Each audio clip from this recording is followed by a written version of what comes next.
Right. Kadapa steel ప్లాంట్‌కు ముఖ్యమంత్రి YS Jaganmohan Reddy కొద్దిసేపటి క్రితమే శంకుస్థాపన చేశారు. ఇప్పటిదాకా ప్రత్యక్ష ప్రసారం ద్వారా ఆ కార్యక్రమాన్ని వీక్షించాం. ఇక మిగిలిన అప్డేట్స్ చూద్దాం. దేశంలోని బీబీసీ కార్యాలయాల్లో రెండో రోజు ఐటీ సోదాలు జరుపుతోంది. ఢిల్లీ, ముంబైలోని బీబీసీ కార్యాలయంలో ఐటీ అధికారులు తనిఖీలు చేస్తున్నారు. బీబీసీ కార్యాలయంలో నిన్న కీలక డాక్యుమెంట్లను ఐటీ అధికారులు స్వాధీనం చేసుకున్నారు. ఉద్యోగుల మొబైళ్లను సైతం ఐటీ అధికారులు సీజ్ చేశారు.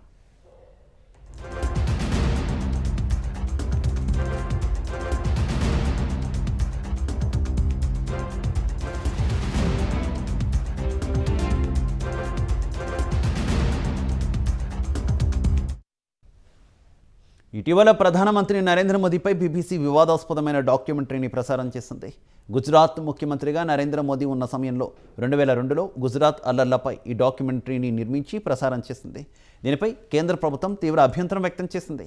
కాగా బీబీసీ 2 పార్ట్లుగా ఈ డాక్యుమెంటరీని నిర్మించింది. తాజాగా బీబీసీ కార్యాలయంపై ఐటీ దాడులపై కాంగ్రెస్తో పాటు టీఎంసీ మండిపడ్డాయి. దేశంలో అప్రకటిత ఎమర్జెన్సీ నడుస్తోందని కాంగ్రెస్ పార్టీ బీజేపీ ప్రభుత్వంపై ఆగ్రహం వ్యక్తం చేసింది.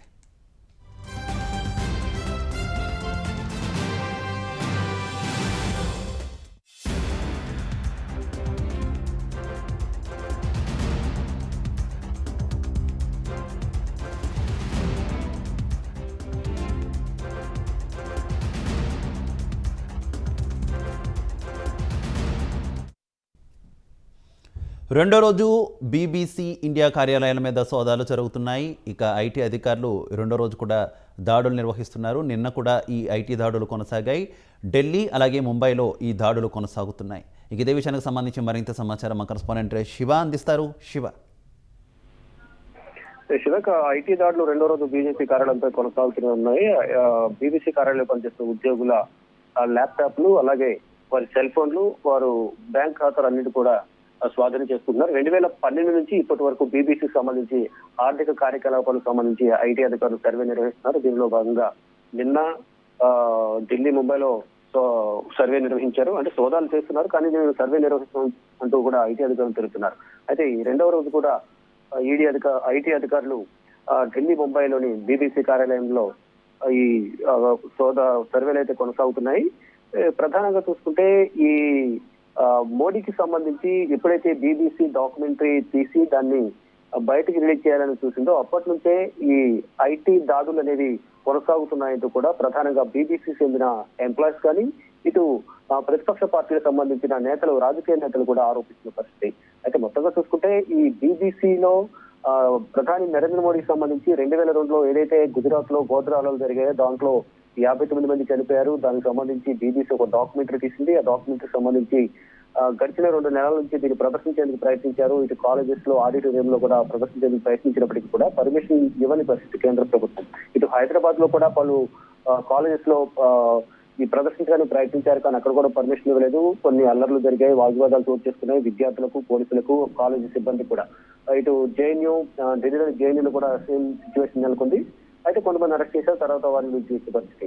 మళ్ళా ఇప్పుడు ఏదైతే ప్రదర్శన మొదలు పెట్టారో మోడీకి సంబంధించి డాక్యుమెంటరీకి సంబంధించి దాన్ని ప్రదర్శన నిలిపివేసిన తర్వాత ఐటీ రైట్స్ అనేవి ఊపందుకున్నాయి. అంటే ప్రధానంగా అన్ని రాజకీయ పార్టీల నుంచి కూడా అఖిలేష్ యాదవ్ కానీ, ఇటు కాంగ్రెస్ పార్టీకి సంబంధించిన జయరాం రమేష్, మల్లికార్జున ఖర్గే, రాహుల్ గాంధీ, సోనియా గాంధీ, మొత్తం అందరూ ప్రతిపక్ష పార్టీలకు సంబంధించి ప్రతి ఒక్కరు కూడా మోడీకి వ్యతిరేకంగా విమర్శలు కొనసాగిస్తున్నారు.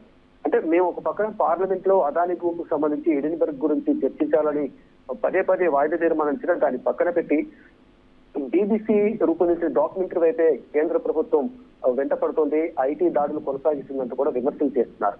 మరోవైపు నిన్న జరిగిన ఐటీ దాడుల్లో ముంబైలో కానీ, ఢిల్లీలో కానీ బీబీసీ కార్యాలయ దాడులు చేసే సందర్భంలో ఒక వీడియో కూడా వైరల్ అవుతున్నట్లుగా తెలుస్తోంది. ఆ వీడియోలో ఐటీ అధికారులకు అలాగే బీబీసీ కార్యాలయ సిబ్బందికి కూడా కొంత వాగ్వాదం చోటు చేస్తుంది.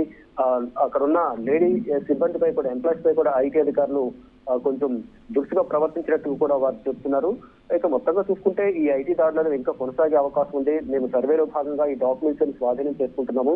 2012 నుంచి ఇప్పటి వరకు ఏవైతే బీబీసీకి సంబంధించి ఆర్థిక కార్యకలాపాలు నిర్వహిస్తుందో ఆ కార్యకలాపాలకు సంబంధించి అయితే మేము ఇంకా తనిఖీలు కొనసాగిస్తున్నాము. మాకంతా పూర్తిగా అన్ని దొరికిన తర్వాత మాత్రమే ఈ దాడులు అనేవి ఆపుతామంటూ కూడా చెబుతున్నారు. ఇక ఆర్థిక శాఖ సిబ్బందికి అంటే ఈ బీబీసీ కార్యాలయంలో ఆర్థిక శాఖకు సంబంధించి ఎంప్లాయీస్ ఎవరైతే ఉంటారో అకౌంట్స్ సంబంధించి కానీ ఫైనాన్స్ సంబంధించి కానీ వాళ్ళకి సంబంధించిన మొబైల్స్ కానీ ల్యాప్టాప్లు డెస్క్టాప్ లో ఐటీ అధికారులు స్వాధీనం చేస్తున్నారు. Okay. సర్వే సందర్భంగా ఐటీ అధికారులకు ఇక బీబీసీ ఇండియా ఎడిటర్లకు మధ్య కూడా వాగ్వివాదం జరిగినట్లు తెలుస్తోంది. అంటే ఆ బీబీసీ కార్యాలయంపై ఐటీ చర్యలపై ఎడిటర్ గిల్డ్ ఆఫ్ ఇండియా పత్రిక సంస్థలకు ముంపు పొంచి ఉందని బీబీసీ ఎంప్లాయీస్ అయితే చెప్తున్నారు. ఇక మొత్తంగా చూసుకుంటే కనుక నిన్న ఈ రోజు అయితే ఇంకా బీబీసీ కార్యాలయంపై ఈ దాడులు అయితే కొనసాగుతున్నాయి. ప్రభుత్వానికి వ్యతిరేకంగా ప్రతిపక్ష పార్టీలు అయితే ఆరోపణలు చేస్తున్నారు. Shiva. Okay Shiva, thank you.